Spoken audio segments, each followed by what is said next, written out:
Yo, what is going on, everybody? And welcome to another episode of the Monday Night Post Game Show with Ace and J Mac. And tonight we have our very first female special guest on the show. So I want everybody to welcome in Vicky. And Vicky, how are you doing tonight? Go ahead and introduce yourself. I am a range of emotions right now. I'm excited and I'm sad, but it'll get better. All right. I'm passionate. So, I'm passionate. so the first off, go ahead, Vicky, and tell us who are your teams? We got baseball. We got the Braves. There's no other team in existence right now. NFL. I'm a Duck follower, so we're going Chargers right now. But I always revert to the Seahawks when it has to happen. Ooh. And college is the Ducks, man. It's all about Oregon. All right, there you go. I love to hear it. It's awesome. I love to hear that. Though I love the hat. So obviously, first things first, we're here to talk about that crazy Monday night game, which we had the New Orleans Saints versus the Los Angeles Chargers. Who actually had this game this close tonight? I don't think any of us did. I'm going to tell you something. I will eat crow right now, and I will tell you that I said coming out of college, Justin Herbert was not ready for the NFL. I will admit that I said that. I said this kid needs to sit at least a year and learn behind somebody. And the last 3 games he's played, he has dueled Pat Mahomes, Tom Brady, and Drew Brees, and almost beat all 3 of them. Absolutely. So, Vicky, this kid is for real. I'm just saying that this kid is for real. For real. No doubt. So, Vicky, what is your thoughts on that?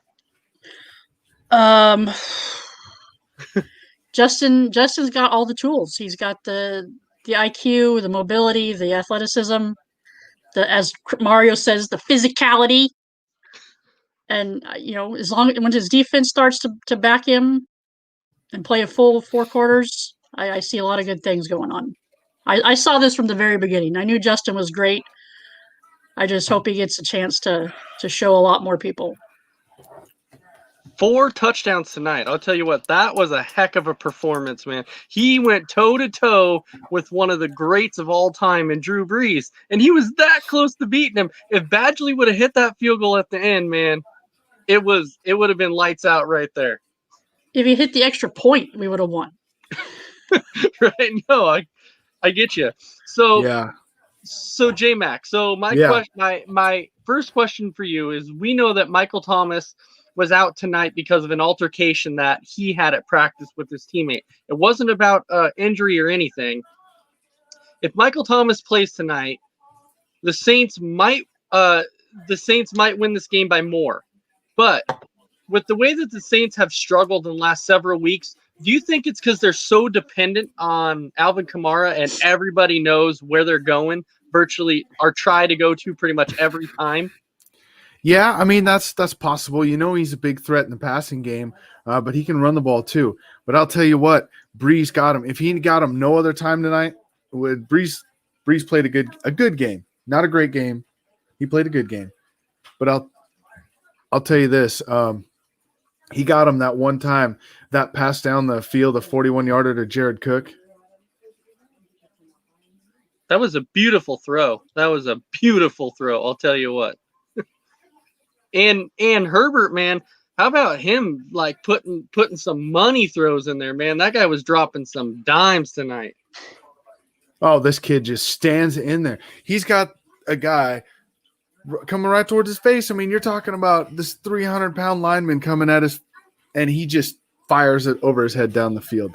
Just unreal. I've never seen a rookie come in and stand in the way Herbert did. So, Vic, we'll go down to you here for a second, and I want to say, with the Saints, when they get Mike Thomas back, with the way you saw the Saints play tonight and over the past couple weeks, how good of a team actually is the Saints team? Can they win the division? Can they win the NFC South? Well, I hate Tom Brady with a passion, so I'm going to say yes, because the Bucks aren't going to win anything because I don't like them.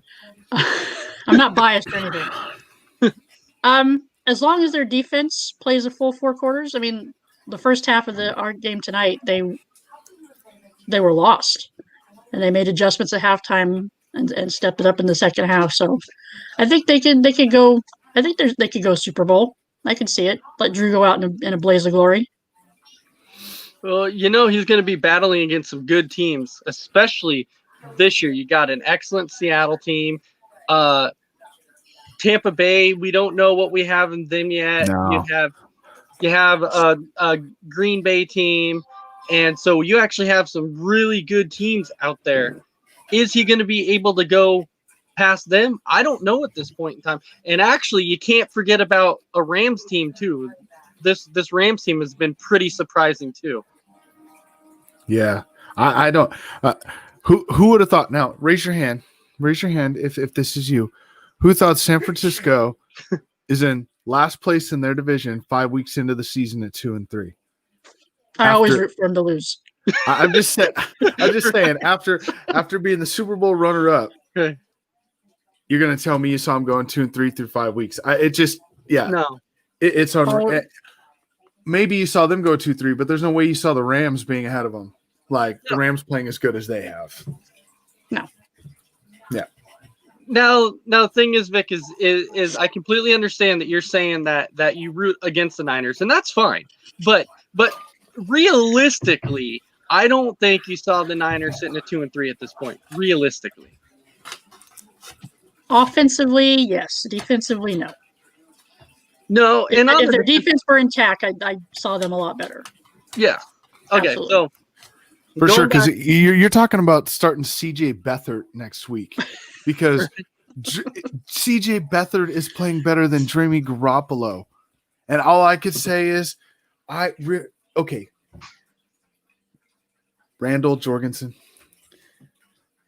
you have to at least come back and tell us that we were right about Jimmy Garoppolo. Just give us that much, man. Because we've been telling you for years and you haven't listened. Just saying.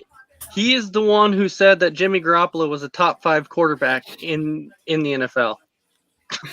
All right, so that's a state faith. That's a no. So anyways, going back to the Saints and the Chargers.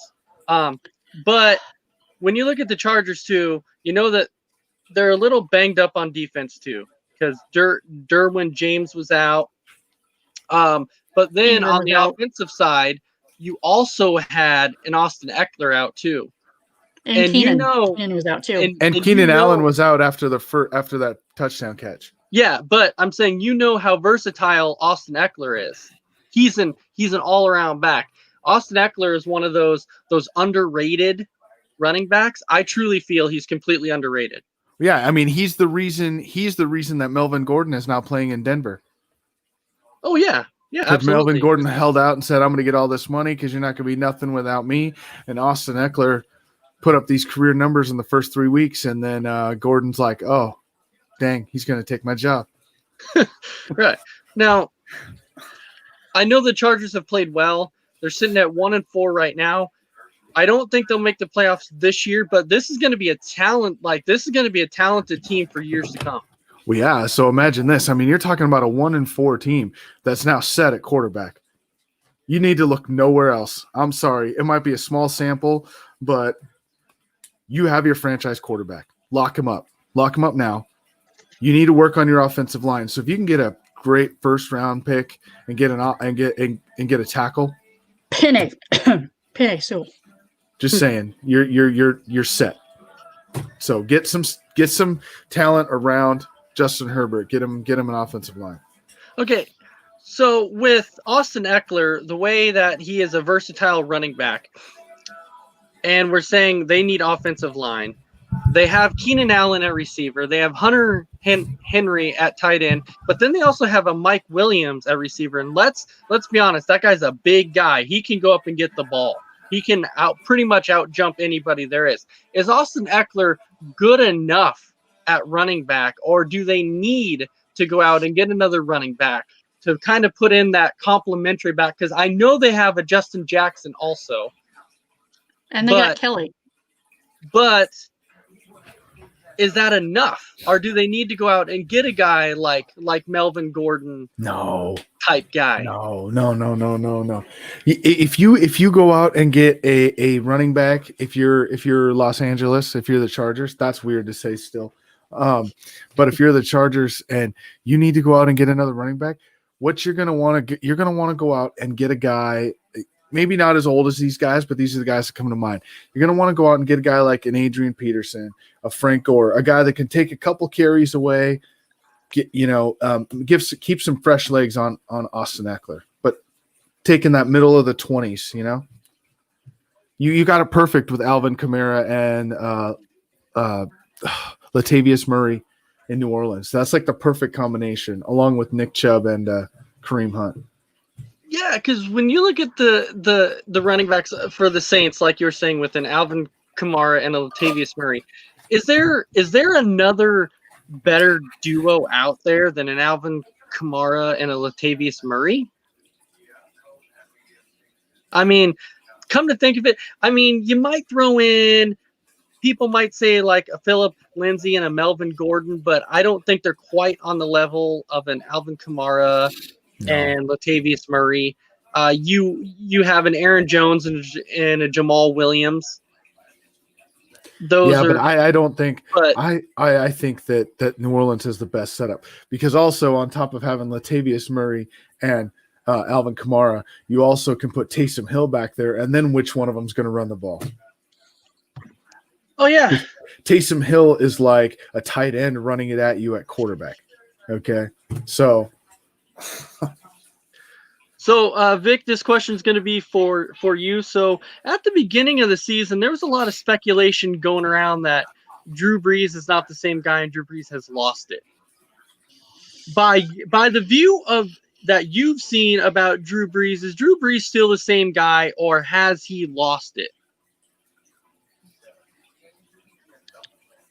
I love me some Drew, but I think he's lost a little.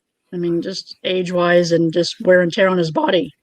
He's still in the clutch. I'd take him over 95% of the other quarterbacks, but he's not as good as he used to be. And I don't think you're wrong. I don't think that's a wrong. I don't think there's a wrong answer to that question, but I don't think you're wrong on your take either.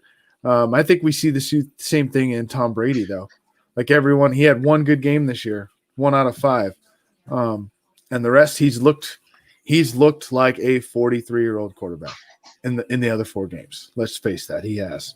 So, of course, his good game was against the Chargers too. So, right. But Herbert did battle him pretty much, and he gave him a battle all game. And, I'm sorry, didn't mean to cut you off, Ace. Just saying though, I thought it was interesting that they said after that game. That Bruce Arians, now think of the quarterbacks that he has coached in his career. Okay. A Kurt Warner. Who else was there? There was Ben Roethlisberger. There was Andrew Luck. I might be missing. Peyton? And Peyton Manning. So he is those 4 quarterbacks, and now he's got Tom Brady. So those 5. And he walks over to Anthony Lynn after the game, and he tells him, "You better not let that kid go. That kid's something special." That's a lot coming from a guy like Bruce Arians with those 5 guys that he's coached. Right? Absolutely. But going back to what you guys were saying on the Drew Brees thing, I'm kind of 50-50 on it, because there's certain games that I watched this year with Drew Brees, and I'm like, you know what? Drew Brees is still there. And he still put some zip on the ball. But then there's other games that I'm like, wow, that's Drew Brees? Because there's like throws that you see him overthrow or underthrow, or that you're like, man, that's not Drew Brees. Drew Brees has not missed those throws. Yeah, it's true, but look at it this way. Like we talked about Alvin Kamara and Latavius Murray. Like if he doesn't have those 2 in the backfield, he's not going to make half the throws he makes. Those guys do a lot for him. And it's like any aging quarterback. You have to have a good running game. You have to. It's just part of your game, because you have to have that weapon to be able to, if you're not having it, if you're not having the game. The one receiver that I give credit for on the Saints tonight is Emmanuel Sanders. He finally stepped up and had that game that the Saints wanted him to have. That's why they went out and got him, because he was supposed to be that complimentary receiver for Michael Thomas. But ever since Michael Thomas was out, Emmanuel Sanders wasn't doing his thing. He wasn't stepping up and doing what he was supposed to do. Tonight, you finally saw that connection with Drew Brees and Emmanuel Sanders. Yeah, So- and let's not forget though, we also didn't have a preseason this year, and so now that you're in week 5, like these guys have all gotten to play together for 4 weeks, which would normally be the end of your preseason going into the regular season. So it was going to take a few weeks for these guys to adjust to their new teams, their new playbooks. But yeah, Emmanuel Sanders. Imagine you get Emmanuel Sanders back. You got Michael Thomas at full strength. You got Alvin Kamara. You got Latavius Murray, and you have a Jared Cook, all as weapons for Drew Brees. I get where Vicky's saying that they could make a run to the playoffs with those 5 guys alone.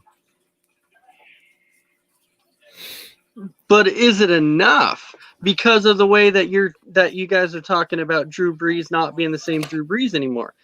Is it enough? That's the thing. If you're going to rely on Alvin Kamara, then probably, because there's certain games that they won this year that without Alvin Kamara and Latavius Murray, that doesn't happen. They're probably maybe sitting at 1 win. I agree with that. Yes, I concur. But, So you know, who means more to the New Orleans Saints? Is it Alvin Kamara or is it Michael Thomas? Alvin Kamara, 100%. Oh, Kamara for sure. I think if you had Michael Thomas in these games and didn't have Kamara, you're not sitting at 3-2. You're not sitting there at 3-2. You do have a Latavius Murray though, but Latavius Murray is not True, an Alvin but Kamara. I get it, but well, Latavius Murray is Latavius Murray and Alvin Kamara are like thunder and lightning. You need that 4-yard run in the middle of the field. You're giving the ball to Murray because he's going to bowl everybody over. Kamara, you can split him out as a receiver. You can do a little screen. He can shake and bake and get out there and get that 4 yards. He is a bigger threat. He's a bigger dual threat where, if Murray's out there, Murray's just running it.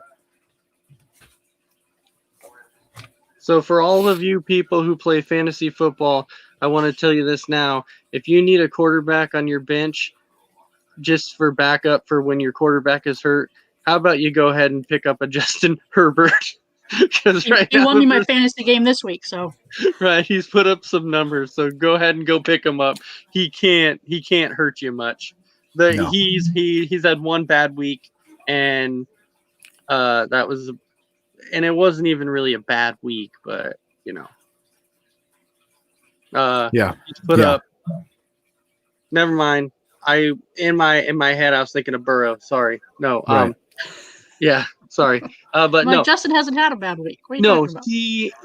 He hasn't, especially as far as passing yards, because he put up like over 300 yards in his first 2 games, and I think last week he put up, I think it was like 275 or something like that, and then this week he put up, I think it was close to 300 again. Yeah, this week it was 278 with 4 touchdowns and no picks. 4 touchdowns. And that's the thing. You could think about most rookie quarterbacks come out and they can throw for a lot of yards. You get Cam Newton's first year. You go down the list. Andrew Luck's first year, Peyton Manning's first year. They all throw for a lot of yards. But what do they also throw for? A lot of picks. They throw a lot of picks their first year. Herbert's thrown 2. Yeah. Is it 3? I'm sorry. Yeah. It's 3. But still, look how many touchdowns he's thrown.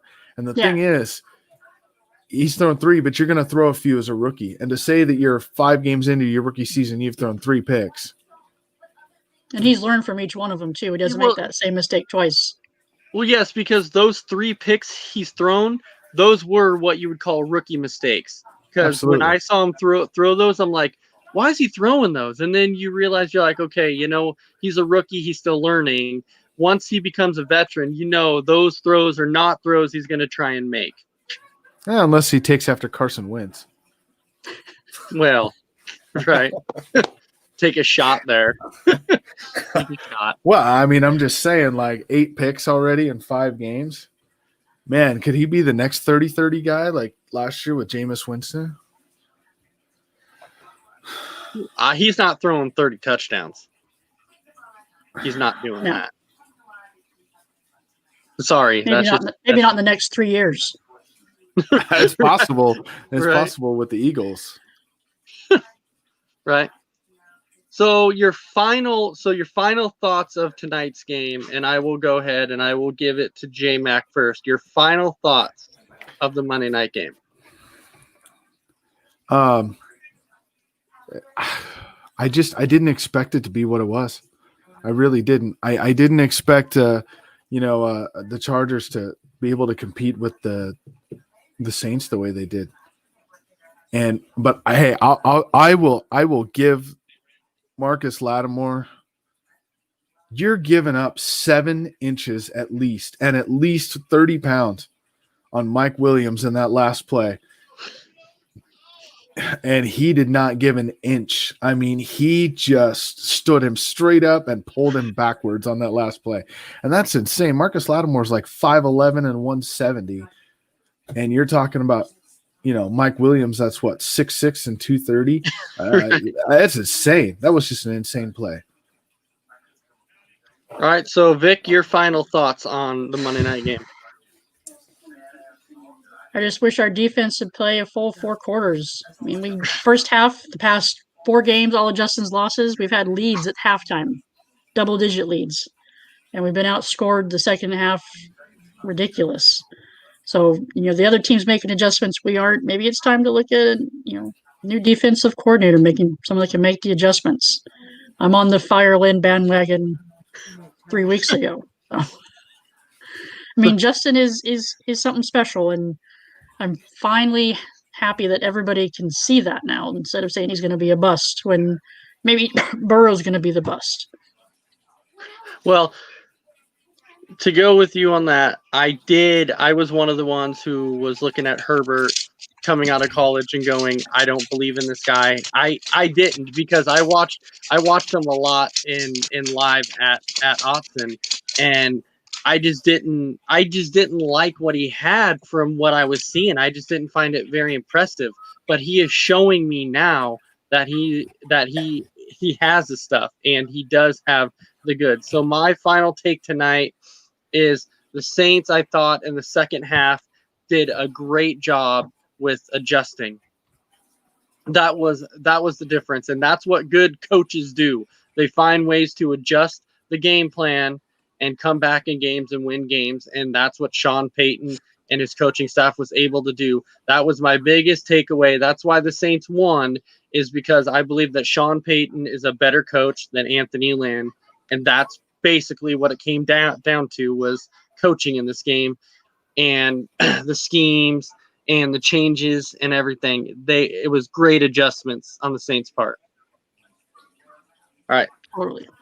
So now going away from the Monday night game, now I know you've been waiting for this all night, because we talked about this today at work, and we said we hope Atlanta's going to win today so we can talk about this.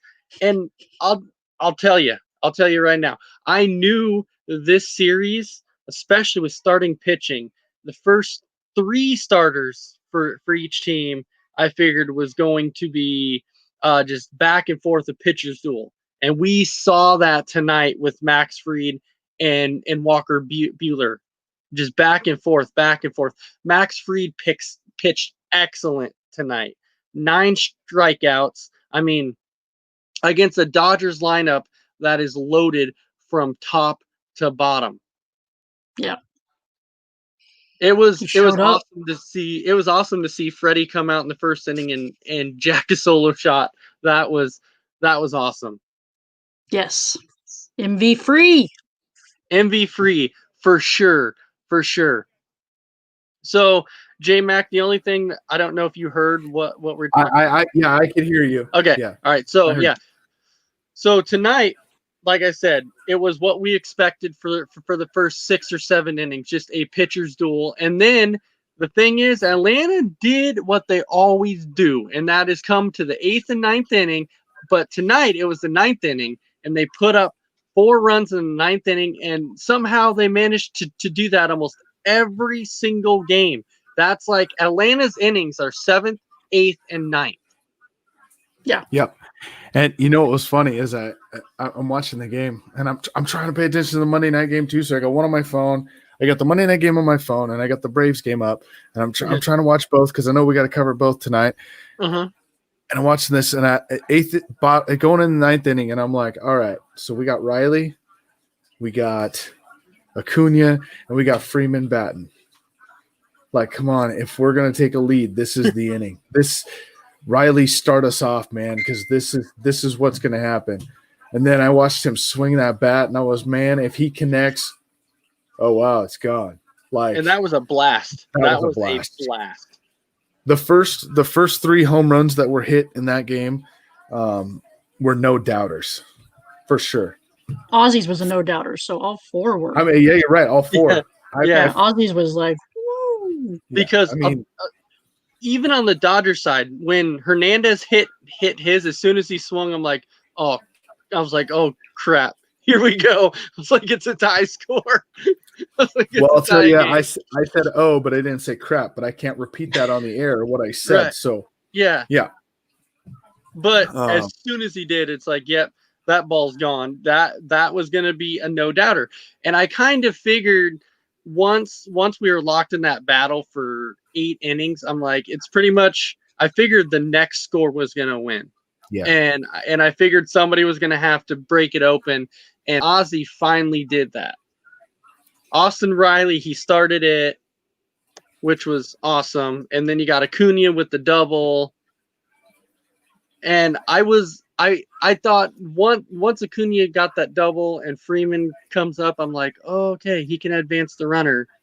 Well, at least he got him to third. And then, Ozuna. Big Bear.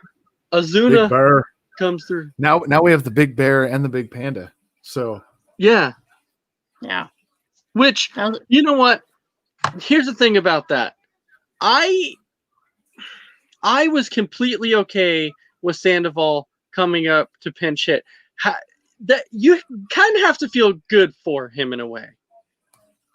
Hey, take nothing away from Sandoval. I don't care if he goes up there and strikes out a bunch of times. It doesn't matter to me, because when he hits third base, he encompasses so much real estate at third base. The guy is huge. Okay.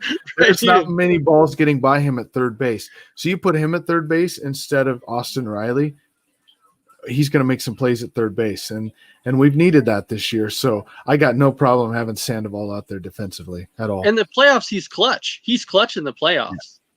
And that, and Joe Buck called that great when he said that, the manager's telling him this guy can tattoo a ball anywhere from his letters all the way down to his ankles, because it's true.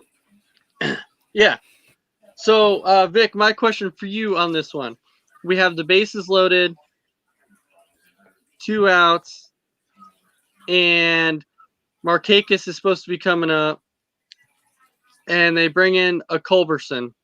Now, I see it at first, and I thought Markakis was coming up, and then I see him walking back down, and I see Culberson come out, and I'm like, look, I've been a Culberson fan my whole time, but why on earth do you pull Markakis? I understand he's struggling, and he'd already struck out twice. I mean, come on. No matchups. Yeah, but you're gonna bring in a Culberson who had maybe 1 or 2 at bats all season, and you're gonna bring him in off the bench. It was 7. Just saying, it was 7. Still, it felt like 2 because he hasn't been in very much. So he's Charlie Clutch, though. He's Charlie Clutch. I do believe he hadn't had an at bat since they say like August 10th. I think it was like the first week of the season. It was like August 10th or something. Yeah. He was due. He was due.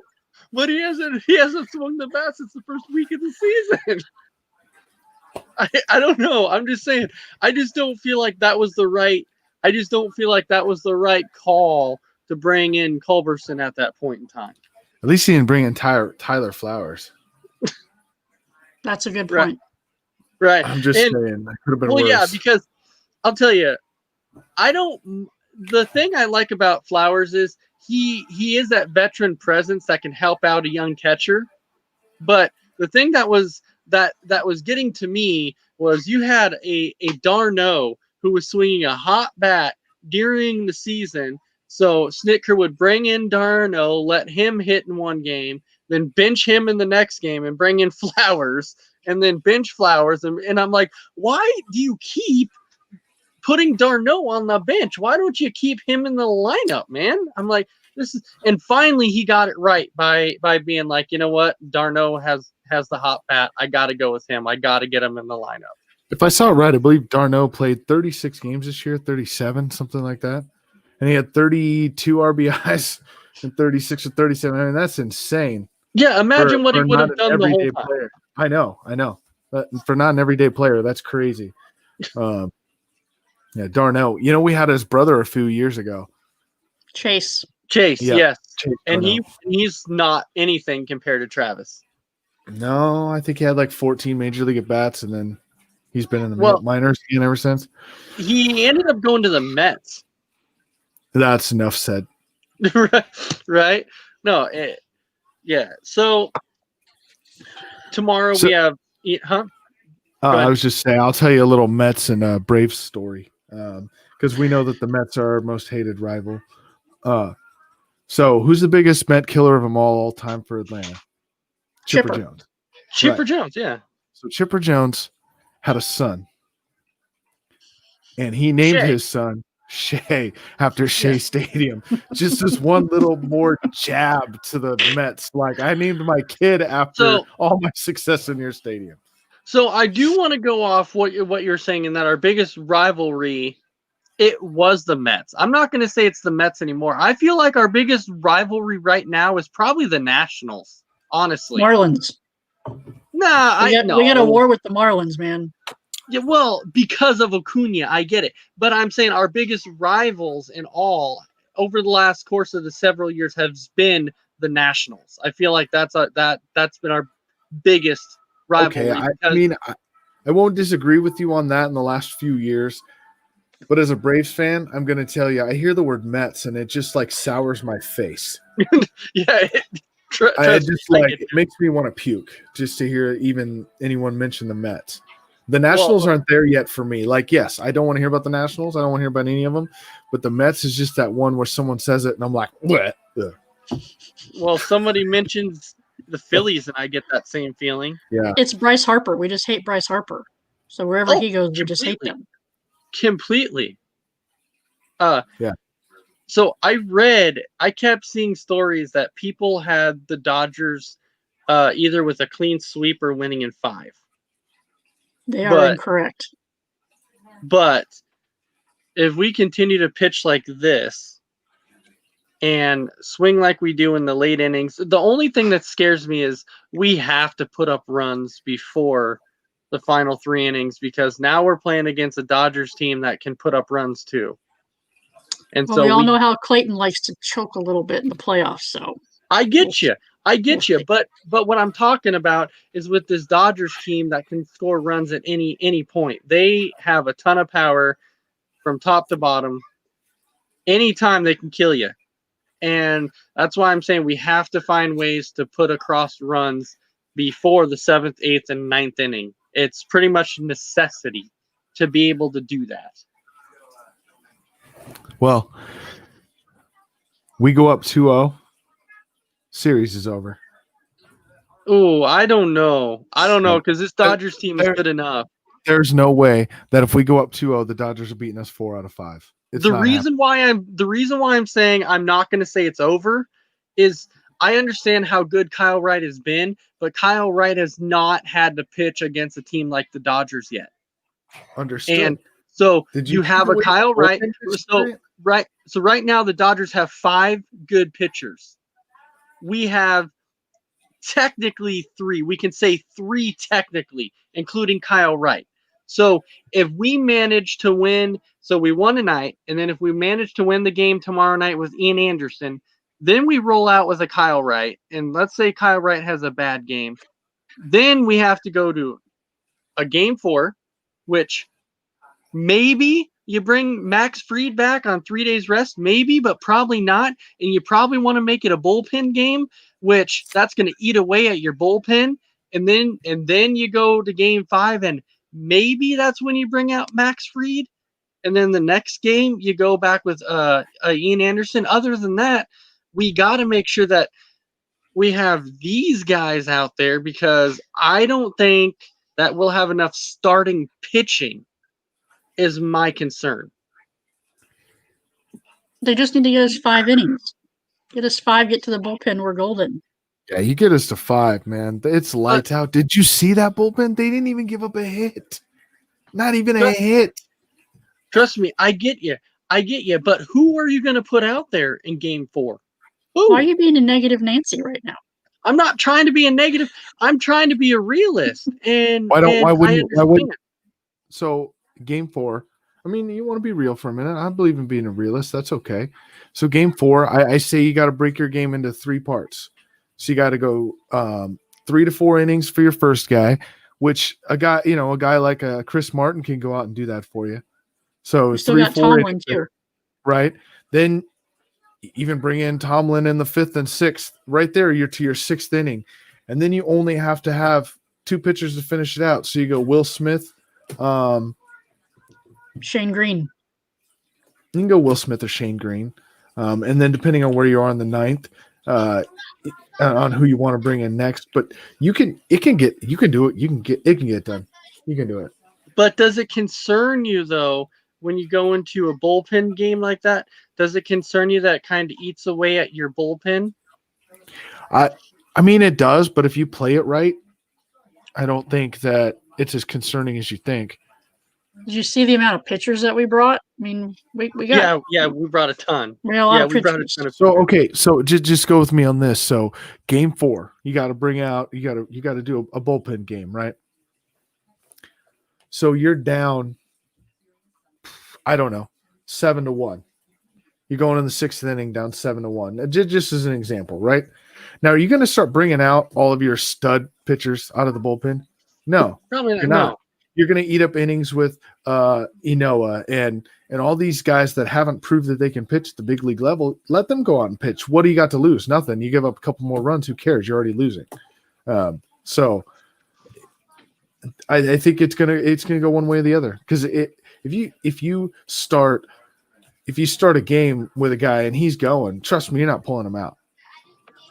No, let me say to the Braves Nation, I'm on a couple different Braves pages, and I'm disgusted by the way you guys talk about Atlanta sometimes. Right. You're sitting there telling me that Snitker should be fired. All right. I've heard that how many times this year? He turned this team around. Do you realize that this guy lost at one point? Our ace on the team was Kyle Wright. Right. Yeah. Okay. So with all the injuries we had, and we still went 35-25, 10 games over 500, won our 3rd straight division title, we're in the NLCS. You should be disgusted. You should just be kicked off the page if you're going to sit there and say Snitker should be fired. So my feeling is, when we talked about the bullpen, if I'm going to start a guy in game 4, and if it's going to be a bullpen game, Vicky, I have to agree with you on this. If I had to start with anybody, I feel like our most experienced starter out of the bullpen is a Tomlin. So I feel like you got to bring Tomlin out, and hopefully he can get you 3 or 4 innings. I mean, definitely. That because I don't know if we have enough experience, enough starter in the bullpen that can come out and pitch and get you 3 or 4 innings.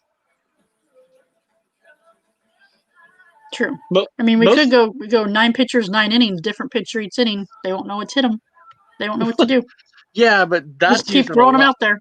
Right. That uses a lot of pitching. The one thing that I'll say that I'm completely happy about, though, is I'm so happy we do not have Luke Jackson. Luke, I am garbage Jackson. I'm so happy that guy was left off the roster. Yeah, that was a smart move for sure. That's why it'll never be 7-1, because Jackson's not pitching.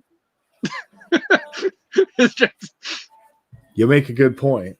Tell me, tell me how many times has Atlanta been up by 3 runs, or the game's been tied, and then you see and Luke Jackson is coming out, and you're like, well, crap. Guess this one's a tosser. Right. We do need to talk about Mr. Duvall, though. Yes, Duvall. Man. Now, when you, I don't know if it's an oblique. I don't know what it is yet, but Snit said it was oblique. that's a concern, because now do you go with Pache, or I mean, can they pop up Ender or Camargo maybe to play the outfield, or just back up, because they both play outfield, but Camargo's also a third baseman, infielder. But I kind of like how they did it though. They moved Riley in the outfield, and they put a Sandoval at third base. That's not a bad idea. It's not a bad idea, but I think the only concerning thing with Duvall is if he can't play. I know you don't want to put him on the injured list because then he's not available for the World Series. But also, do you want to carry a guy that can't play as one of your 4 bench players going into that can't even swing a bat? Right, they can't even swing a bat, possibly going into a 7-game series. Like, I don't know how smart that is either. So you're really stuck between a rock and a hard place in that situation. And please don't bring Camargo back. Stop talking like that. It's Camargo or Ender. Which lesser 2 evils right there? You know what I would rather do? Here's what I would rather do. Instead of bring Ender or Camargo back, what I would rather do is I would rather put Ozuna in the outfield and put a and keep a Riley at third base and put a Riley at third base and let a Panda DH. That's what I would do. Is rather put Panda in the DH spot. That's what I would rather do. That's a seconded motion, because please no. Because we'll be in for a show. Because I get what you get with Ender in the outfield. I completely get that. But his bat is so trash that it doesn't matter. The bases can be loaded with 0 out, and it's pretty much going to be a strikeout every time. Like, so you're getting nothing with him at the plate. So right. I would rather. The only difference with Camargo is he swings the bat so damn hard that he's either going to strike out or hit it out of the park. Yeah, it's true. So that's what I would do if I had to. I would stick Ozuna in the outfield, put Riley at third, and let Panda be your DH. Move Acuna to center field, because then at least he can help cover Ozuna in left. Well, you do have Pache who can play outfield too, but the problem is he's still young and he doesn't have that much experience at the major league level yet. Only one way he's going to get it. Throw him to the fire. Yeah, but I don't know if this is. I don't think this is the time to be doing that. Honestly, I don't think the NLCS is not the time to be being like, let's go ahead and experiment. No, you got to do what you got to do to win the game. And I believe having Ozuna in the outfield, Riley at third, and Panda DH is probably going to be your best option. Yeah, Pache showed a good eye at the plate, though. I mean, 2 walks. He went up there with like an 0-2 count when Duvall went out, and he got 4 balls. So, I mean, he's... Yeah. It's going to be interesting to see how Snitker actually decides to play this. We're going to know by tomorrow. I mean, what is your prediction? What do you think he does?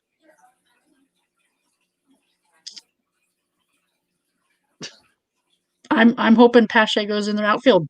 I'm rooting for him. I like him. I like to see what he's got. So you're willing to take that chance? Take a chance, offense or defensive wise? Because if they put him low in the lineup, I mean, he's better. To me, you're taking a chance offensive wise because he hasn't had enough experience at the plate in the major league level yet. But that also means they don't know how to play him in the outfield yet. I get you, works a little bit both ways. I don't know. I'm all for giving him a shot. How about you, J-Mac? Roll the dice. Ah, man. What would I do if I was in Snit's shoes? It's tough. It's tough.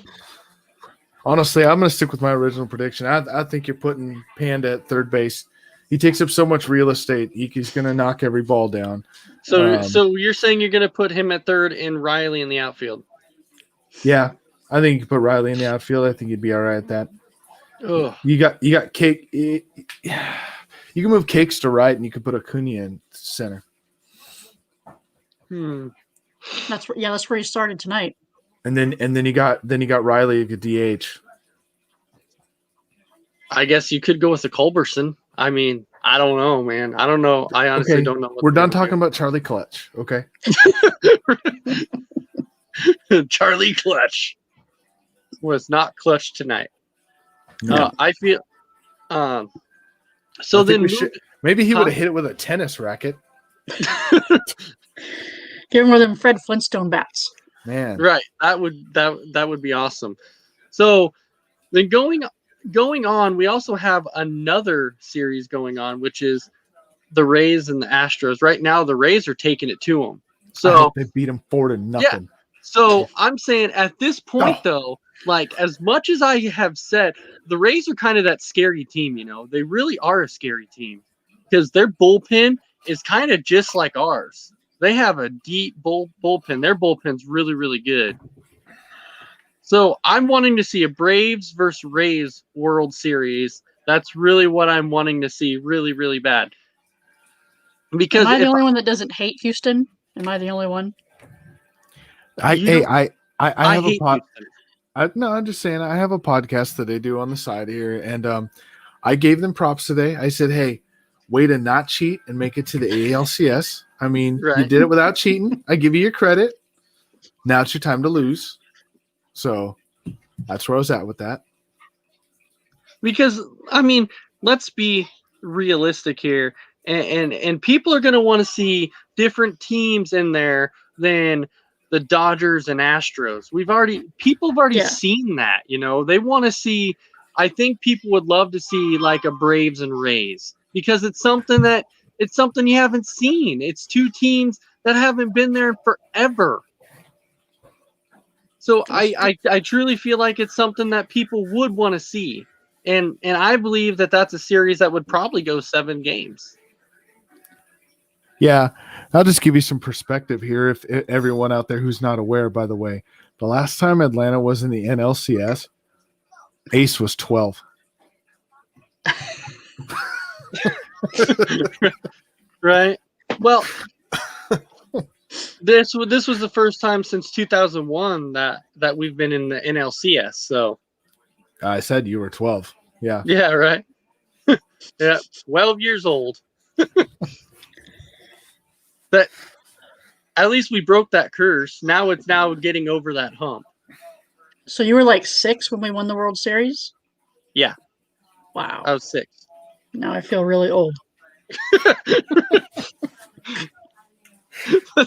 but I still have my World Series on VHS tape that I haven't watched. As you were saying before, Vicky, you said you would rather see the Braves play the Astros, and to me, I don't. What is your reasoning for that?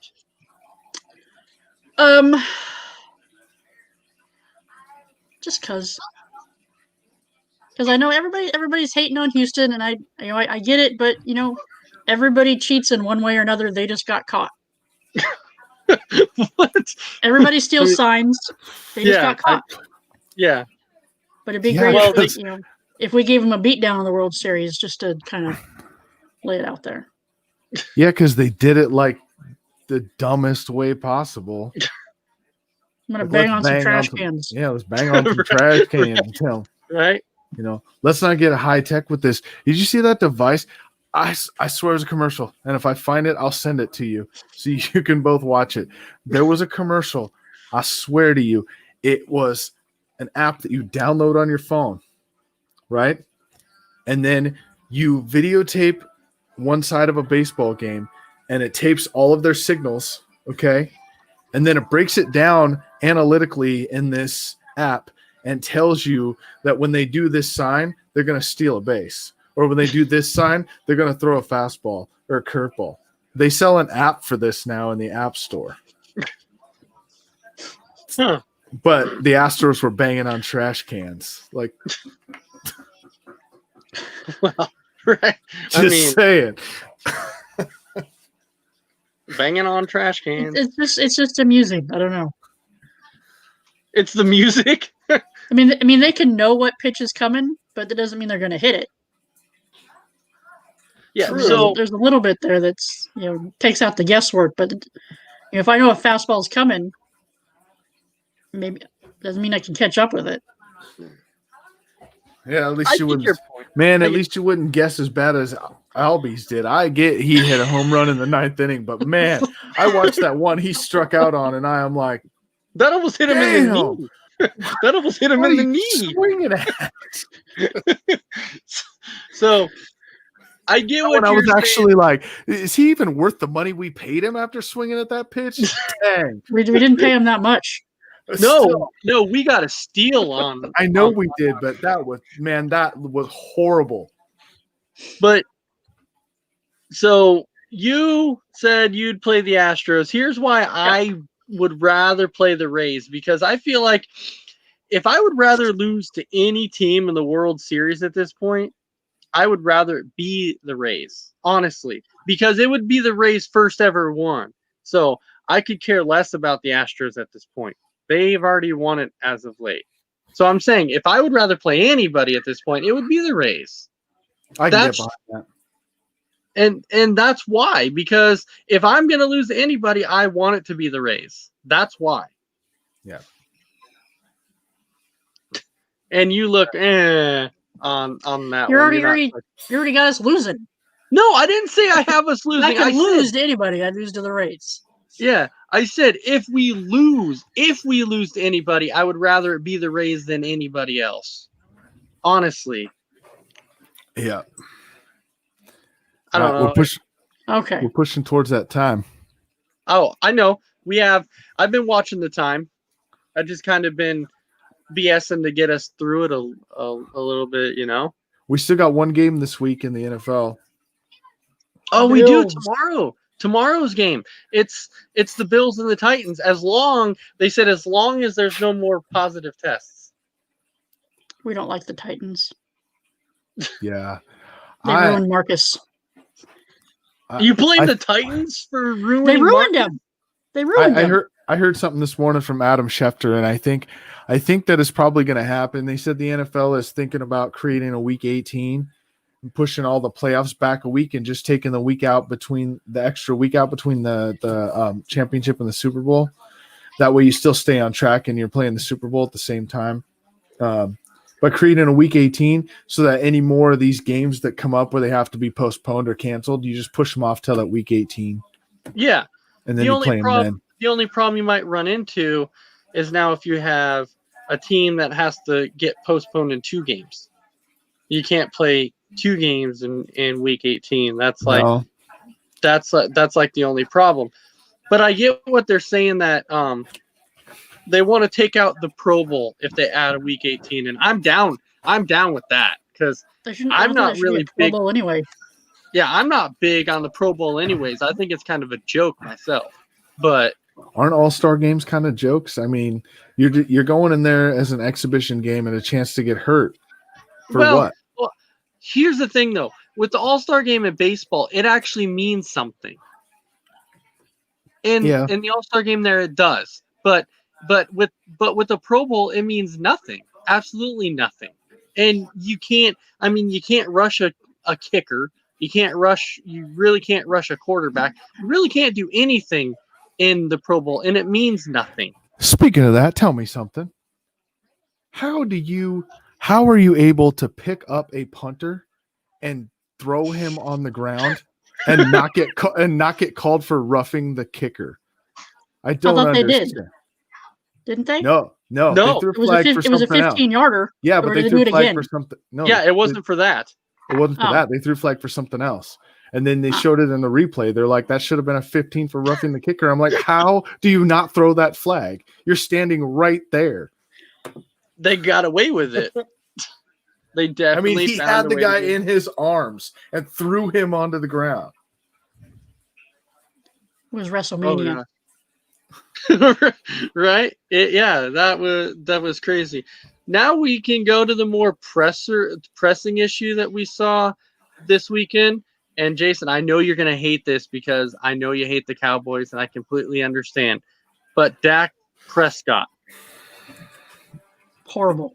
I don't know if you saw what Yeah. somebody in our network was like. I think he'll be back in 4 weeks. 4 weeks? Are you kidding me? For did 4 to 6 months to heal, it's at least. I heard today it's 4 months to walk, pretty much. Like Yeah. walk without assistance or a cane or a walker or something. It is. That's Yeah. 4 months from now. You're talking February. That's the Super Bowl. And then what? Another couple of months to actually get strength. I mean, you're talking maybe week 1 next year you're ready to go. Maybe. And Maybe. Yeah. it's not as severe as Alex Smith's. I get that. But Alex Smith, it took him 693 days to get back on the field with the same injury. So Yeah. even this half that time is a full year. So that's crazy. That's crazy talk. 4 to 6 weeks. right. But this is obviously one of the things that this is definitely going to end his season. We know that, but it's not going to take as long as Alex Smith did. It won't. It won't. The only thing I feel bad for Dak Prescott, and I do. I know you can't believe I said it, but I did. I do feel bad for the guy because he is worth. I don't think he's worth $40 million that he was asking for. Don't get me wrong. I do think he's worth more than they're paying him this year, because you look at he's making less than some of these guys. He's making less than Carson Wentz, and who's a better quarterback? Let's face it. Okay, he's making less than Kirk Cousins. Let's face it. He's worth more money than that. But now, and let's play this scenario out. Andy Dalton steps in as the starter, leads the Cowboys to the playoffs, gets them to the NFC Championship. They lose to Green Bay. Green Bay goes to the Super Bowl. That's the dream scenario. Anyway, so that happens. Do you really think Jerry Jones is going to be like, oh, yeah, you were hurt all year, so we're going to pay you $30 million next year, and we're going to let Andy Dalton go? Well, yeah, that's the thing. Like, If he how knows does- what's good for him, yeah. I understand that, but this is Jerry Jones we're talking about. It'll cause a revolt. He'll A lose revolt. half the locker Yeah, room. but yeah, but that's what I'm saying. How does this affect his contract? This is going to affect it quite a bit. Oh, definitely. Look at Teddy Bridgewater. He's just now getting back, like he's getting respect in the league again. And this is what, 4 years after his injury in Minnesota, when he could have had a big contract after. So this is not, we're not just talking this year. This is going to affect Dak for years, for sure. Oh, absolutely. And it's going to cost him a hell of a lot of money too. So before we wrap it up for the day, do you see him, and I'll start with J-Mac on this one, do you foresee him in Dallas again next year? I guess if I had to pick right now, I don't see him back in Dallas. And it's because he's on a 1-year deal, and you're missing 11 games this year. And so is Jerry going to re-sign him? I don't know. So I don't think he's going to be back in Dallas. All right, Vic, what do you think? Does he end up back in Dallas? He's a free agent after this year, right? Yes, because he's playing on the franchise tag. I say yeah. Andy Dalton's not going to do anything spectacular. He's done. He'll tread water. As long as Dak's healthy, I think Jerry and I think they're going to do the right thing. I mean, yeah, everybody in the league wanting him to do the right thing. Are they going to give him a contract, or are they going to give him another franchise tag? Well, I'm sure they'll franchise tag him again because they can. Because they can, yeah, because they can, and they'll end up paying him a ton of money. I think they'll want the feel good story. I think they'll want that press, the feel good. He's back. Gruesome injury, big comeback. Here he is. Get the ratings, and then I don't see him thereafter next year. But yeah, What? You mean Jerry Jones wants the spotlight? I know it's a shocker. Try to control your emotions. Oh my god! It's a shocker. It's a shocker. Dang. Shocker. Yeah. All right. They'll want the big hoopla. He's back. Woo! Big crowd cheers. Dax bobbleheads, and then year after that, he's gone. Who's in the middle of that spotlight? Who's in the middle of that is Jerry Jones being like, I'm the guy who brought him back. So I stuck with him. Yeah, I stuck with him. I did the right thing. It is what it is. Yeah. By the way, if anyone didn't mention it last night, the only other thing I have to say for the show is, well, not the only thing. The one of the last things is Alex Smith, man. Hats off to you, brother. 693 days you fought through to get back on that field. You got back on that field. You made that first completion back in front of your wife and kids. There's not a better feel-good story in the NFL than that right now. So hats off to you. I was mad at my cat for a second. I was in the middle talking, and my cat just unplugged my freaking microphone. Okay, so all right, so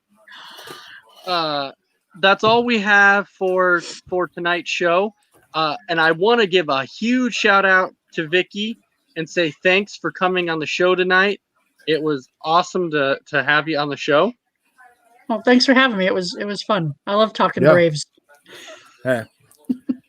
Hey, hit us up. We'll bring you back on anytime. Yeah, keep in mind. Yep. We've been saying for weeks. We need a woman's touch on the network. So definitely, and you will bring that vibe. So I want to say thank you for coming on, J-Mac. It was nice as always. Oh yeah. And a key thing to remember: Game 2 tomorrow of the NLCS. Ian Anderson is on the mound going against Clayton Kershaw. Let's get that number 2 in there. Let's get it. And for everybody else, you will see me tomorrow. Yep.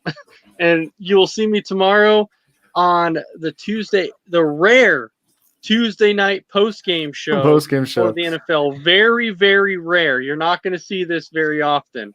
So enjoy that one. And I will say good night to everybody and have a great night. Chop on.